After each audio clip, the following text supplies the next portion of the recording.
Peter III was another short-term ruler of Russia. He was born in February 1728 and died in July 1762, shortly after being deposed in favor of his wife, Catherine the Great. He was indeed German-born, having been born in Kiel, which is now a city in the northern German state of Schleswig-Holstein. The German Peter could hardly speak Russian and pursued a strongly pro-Prussian policy, which made him an unpopular leader. He was deposed and possibly assassinated as a result of a conspiracy led by his German wife, Princess Sophie of Anhalt-Zerbst, who succeeded him to the throne as Catherine II. His death possibly resulted from a drunken brawl with his bodyguard when he was being held captive after Catherine's coup. So he was in power officially from January the 5th to July the 9th, 1762.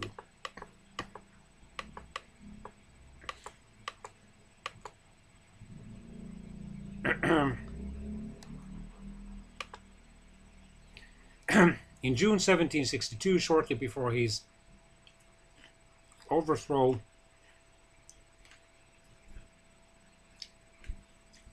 "40,000 Russian troops assembled in Pomerania," which is now partly northern Germany, partly northern Poland, or northeastern Germany, sorry, under General Pyotr Rumyantsev, preparing to face 27,000 Danish troops, in case the Russian-Danish Freedom Conference failed to resolve the issue. But shortly before the conference, Peter lost his throne and the conference did not occur. During his 186-day period of government, Peter III passed 220 new laws that he had developed and elaborated during his life as a crown prince.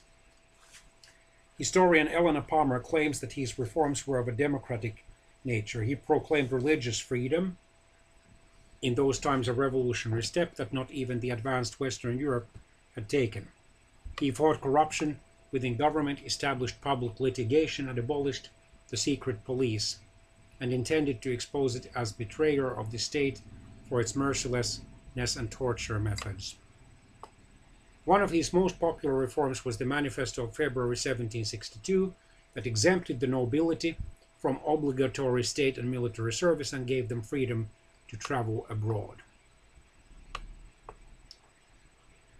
For the first time, the killing of a peasant by a landowner became an act punishable by law.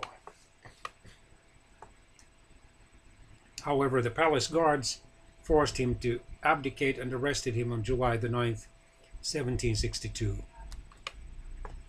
Shortly thereafter, he was transported to Ropsha, where he was supposedly assassinated, although it is unknown how Peter died.